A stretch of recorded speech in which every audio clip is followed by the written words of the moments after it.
Bonjour à tous, c'est Killer qui vous parle. Aujourd'hui c'est jour de course, donc une nouvelle sélection de voitures Hot Wheels. Et donc aujourd'hui on a relevé trois voitures qui ont comme point commun, elles sont toutes sorties pour la première fois il y a bien longtemps, dans les années 70, ouais, donc ça remonte quand même à un certain temps. Et donc ces trois voitures, bien sûr là c'est pas dans la version originale parce que vous vous doutez bien que les voitures sorties il y a très longtemps coûtent pas tant très cher, c'est quand même des objets de collection, mal sur les petites voitures. Et donc je vais vous présenter des versions bien sûr un peu plus récentes. Et donc on commence tout de suite avec la Twin Mill, donc sortie d'abord en 69, designée par Ira Gilford, donc une des premières modèles originales, des premiers modèles originaux Hot Wheels, voilà. Et donc bien sûr depuis le temps, elle est sortie en plus de 40 variantes différentes. Et donc ce qui est assez intéressant à noter, c'est qu'effectivement ce moule-là d'abord est sorti de 69 à 118 avant d'être arrêté, puis la production du moule est réapparue en 93 avec un nouveau moule, en fait ils l'ont refait, mais il était là à l'identique, voilà. D'ailleurs ils l'ont ressorti en 93, c'est aussi savoir, pour les 25 ans de la gamme, et donc là je vous présente la version Race World Volcano sortie en 2010. Donc comme vous pouvez voir, elle sort encore, le moule est encore utilisé récemment, voilà. Donc c'est bien sûr un modèle mythique, là dans ce schéma de couleur là, enfin cette variante là, un schéma de couleur noire, un poil métallisé avec, comme vous pouvez voir en imprimé, du rouge, hop là. Alors des teintes de rouge, du rouge un peu plus foncé, et comme vous pouvez voir, ça prend une bonne partie de la voiture. Il faut bien le dire, l'avant de la voiture est quand même assez, a une bonne grosse surface, donc ça fait on peut créer des gros imprimés comme une bonne grosse flamme tout du long. Et donc comme vous pouvez voir, bien sûr, le point important de cette voiture-là, c'est bien évidemment sa vitre, comme vous pouvez le voir, qui est un peu panoramique, elle part un peu sur le côté, ainsi que bien sûr ces deux gros moteurs sur le côté, avec les pots qui ressortent, comme vous pouvez le voir, euh, à ce niveau-là, donc c'est vraiment spécial, ça, j'ai envie de dire. Et donc c'est plutôt cool. Aussi, c'est parce que j'aime bien par rapport au choix de couleur, c'est les jantes là qui sont juste le cercle qui est rouge et donc qui ressort avec la vitre rouge trans ainsi que bien sûr la flamme. L'arrière c'est une espèce de porte, on dirait, c'est un peu spécial. Pour le choix comme plan, il n'y a pas vraiment d'aileron à l'arrière pour l'aérodynamisme, mais néanmoins elle fait quand même très aérodynamique. Elle a des formes vraiment très légères, elle n'est pas très haute comme voiture, vraiment très plate, très lisse. À part les petits moteurs qui ressortent sur les côtés, franchement, c'est une voiture qui est très agréable à regarder, je trouve, qui a vraiment un aspect, au final, qui est presque intemporel, j'ai envie de dire. Malgré qu'elle a été designée en 69, elle reste même, au jour d'aujourd'hui, encore très futuriste selon moi, si on peut voilà, dire futuriste un peu entre guillemets. Donc non, franchement, elle est vraiment bien, quoi, je trouve. Elle a vraiment une bonne tronche, et au final, c'est vrai qu'après, des fois, on peut peut-être regretter l'espèce d'espace qui est un peu bizarre entre les moteurs et la carrosserie, là, c'est un peu bizarre, mais mis à part ça, franchement, elle rend bien.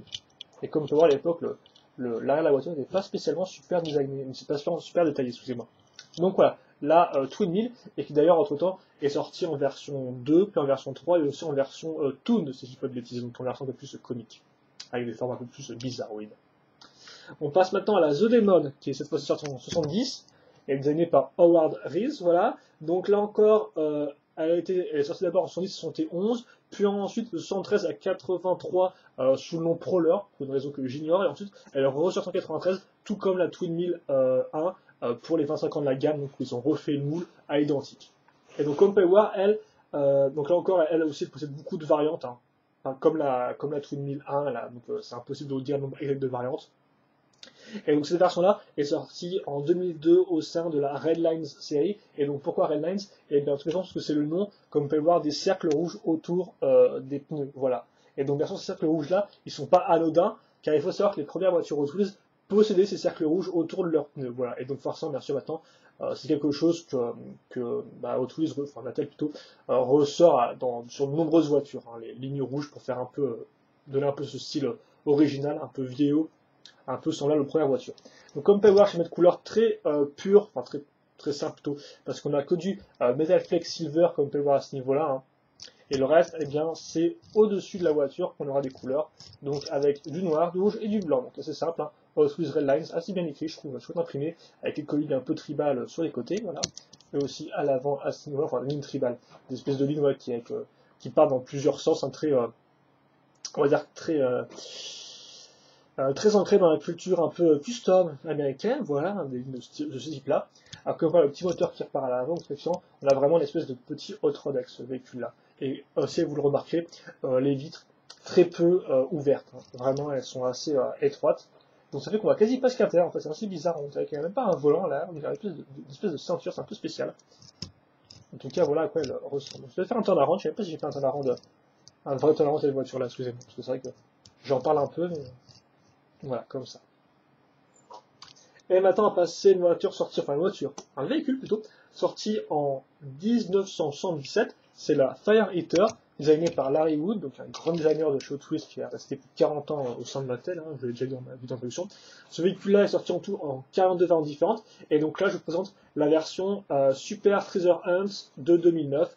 Donc pour ceux qui ne sauraient pas ce que c'est qu'une Treasure Hunt, eh bien c'est un segment série de voitures rares en fait, qui est plus rare à trouver que les autres.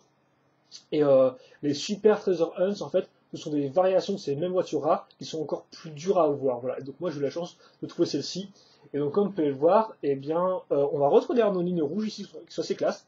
D'ailleurs, je tiens à noter que les roues, là, ne sont pas des roues plastiques, mais sont une espèce de vrais pneus, en fait. Donc, enfin, pas vraiment des roues plastiques, mais voilà. On a vraiment un peu un aspect et une texture de pneus, ce qui est vraiment cool. Après, là encore, un petit problème, comme sur la démo, même si je ne l'ai pas cité, c'est que les cercles, en fait, des fois, ne sont pas vraiment centrés par rapport aux pneus. Donc, c'est un peu bizarre, voilà. Mais après, néanmoins, mis à part ce petit défaut-là, comme vous pouvez voir, niveau choix de couleur, ça rentrerait aussi, hein, bien sûr, les écritures TH et FD, donc TH pour Treasure Hunts, et FD pour Federal Department, donc avec un aspect relief, voilà. Et donc je vais en petit turnaround. Comme pour il n'y a pas de vitres sur les côtés, hein, les vitres sont juste à l'avant du véhicule. Et donc une chouette peinture, je trouve, c'est bizarre, on dirait qu'elle penche un peu, c'est dire la caméra. Une chouette peinture, oui, rouge métallisée. Très jolie, tiens. Bah, attendez, excusez-moi, je vais hop là, comme ça peut-être. Voilà, un peu plus carré. On va y arriver. Et là, oui, remarquez bien aussi hein, les différents items. Je dirais que les deux côtés sont asymétriques. Hein, donc, regardez bien celui-là, hop là. Et donc maintenant, on va zapper ici. C'est différent. Donc la petite hache aussi, voilà. Le haut, qui est aussi étalé avec plusieurs outils, comme vous pouvez le voir. Même si c'est des parties plastiques pas peintes, c'est un peu moche, c'est bizarre. C'est comme ça. Enfin, c'est pas bizarre, mais c'est un peu.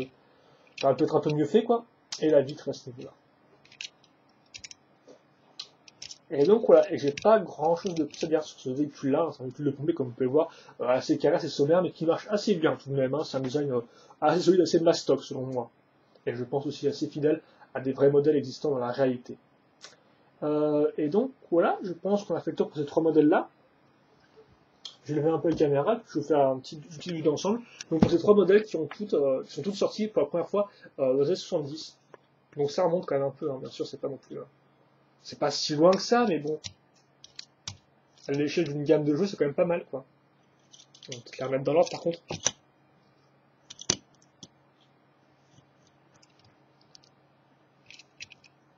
Allez, à chaque fois, bien sûr, je me retrouve avec...